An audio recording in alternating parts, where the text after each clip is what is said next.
Hello दोस्तों, मैं हूं गिरिराज सिंह और मेरी यूट्यूब चैनल में आपका स्वागत है। दोस्तों, आज हम बात करने वाले हैं सुकन्या समृद्धि योजना और कन्यादान पॉलिसी के डिफरेंस के बारे में। दोस्तों सबसे पहले मैं वीडियो स्टार्ट करने से पहले आपको बता देता हूं, ये जो वीडियो है सिर्फ नॉलेज के पर्पज से है और ना कि किसी को फोर्स करने के लिए कि सुकन्या समृद्धि योजना प्लान लेना है या कन्यादान पॉलिसी लेनी है। जो आपको पसंद आता है आप उस प्लान को खरीदिए। ये सिर्फ नॉलेज के लिए ये वीडियो है। चलिए अब हम इसके डिफरेंस की बात कर लेते हैं दोस्तों। सबसे फर्स्ट नंबर पर जो डिफरेंस है फ्रो होम, तो मतलब ये प्लान कौन कौन ले सकता है। सुकन्या समृद्धि योजना सिर्फ गर्ल्स के लिए प्लान बनाया गया है और कन्यादान पॉलिसी गर्ल्स एंड बॉयज दोनों इस प्लान को ले सकते हैं। अब बात करते हैं सेकंड पॉइंट की, लिमिट टू बाय, मतलब कितने व्यक्तियों के लिए इस प्लान को ले सकते हैं। दोस्तों इस प्लान को आप सिर्फ एक गर्ल्स, अगर जैसे एक फादर है वो आप एक अपन उसके पास दो गर्ल्स हैं तो वो एक ही गर्ल्स के लिए इस प्लान को ले सकते हैं, ना कि दोनों के लिए। कन्यादान पॉलिसी में दोस्तों इसमें कोई लिमिट नहीं है, अगर आपके चार बच्चे हैं तो चारों के नाम से इस प्लान को आप ले सकते हैं।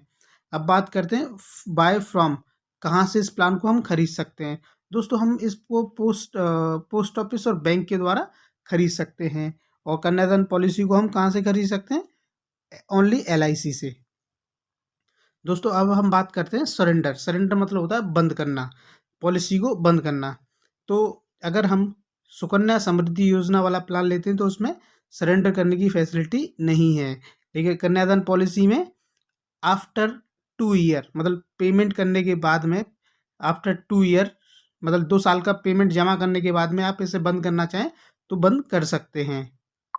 दोस्तों अब बात करते हैं हम लिक्विडिटी। लिक्विडिटी दोस्तों इसमें लिखा है 50% एजुकेशन व्हेन चाइल्ड इज 18, मतलब जो आपने जमा किया है उसका ब्याज वगैरह लगा के 50%, जब बच्चा 18 साल का होगा तो उसकी एजुकेशन के लिए आप 50% अमाउंट पोस्ट ऑफिस से, सुकन्या समृद्धि योजना से आप ले सकते हैं।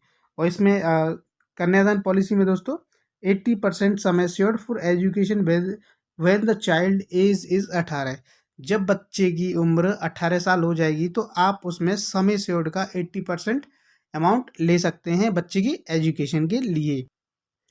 दोस्तों अब हम बात करते हैं इनकम टैक्स बेनिफिट की।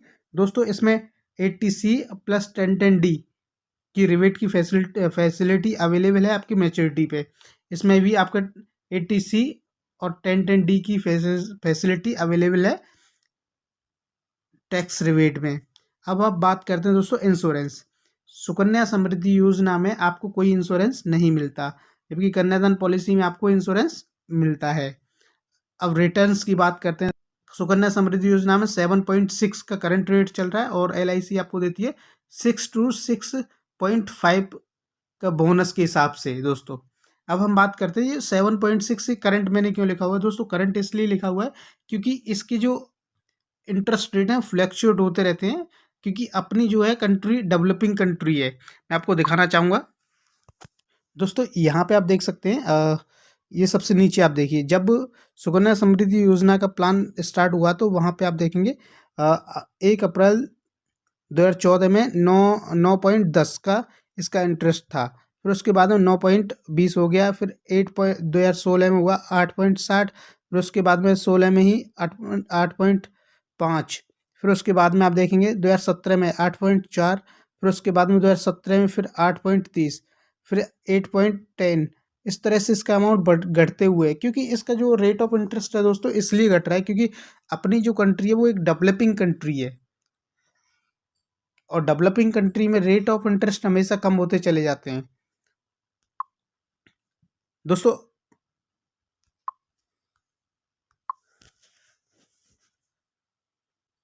दोस्तों आपको समझ में आ गया होगा कि ये रेट ऑफ इंटरेस्ट कम क्यों हो रहा है। अब हम आगे बात करते हैं दोस्तों डिसिप्लिन प्रीमियम। दोस्तों इसमें सुकन्या समृद्धि योजना में कोई डिसिप्लिन नहीं है प्रीमियम का। आप जब चाहें भर सकते हैं इसमें, जब चाहे नहीं भरना चाहें तो नहीं भर सकते हैं। लेकिन इसमें दोस्तों डिसिप्लिन है कि आपको हर महीने की अगर किस्त ली तो हर महीने भरना पड़ेगा उतना प्रीमियम, साल के लिए तो साल में भरना पड़ेगा और छमाही में लिए तो छमाही में भरना पड़ेगा। ये इसमें एक डिसिप्लिन है और इसमें नो डिसिप्लिन। ये आपको फोर्स नहीं करती है, ये आपको भरने के लिए फोर्स करती है।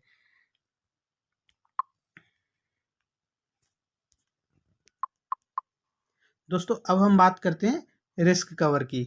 इसमें दोस्तों कोई भी रिस्क कवर नहीं मिलता है सुकन्या समृद्धि योजना में, और कन्यादान पॉलिसी में रिस्क कवर मिलता है दोस्तों।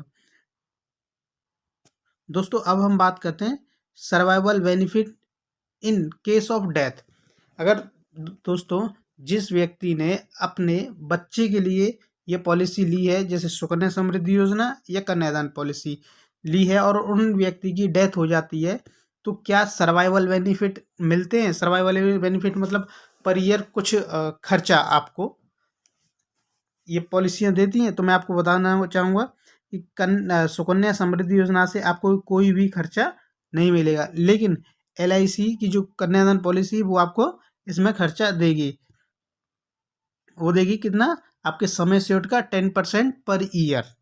अब बात करते हैं दोस्तों प्रीमियम इन डेथ केस। अगर व्यक्ति सुकन्या समृद्धि योजना लेता है और उसमें उसकी मौत हो जाती है, तो उसके बच्चे को वो प्रीमियम भरना पड़ेगा, और कन्यादान पॉलिसी में उसकी सभी किस्तें माफ़ हो जाएंगी।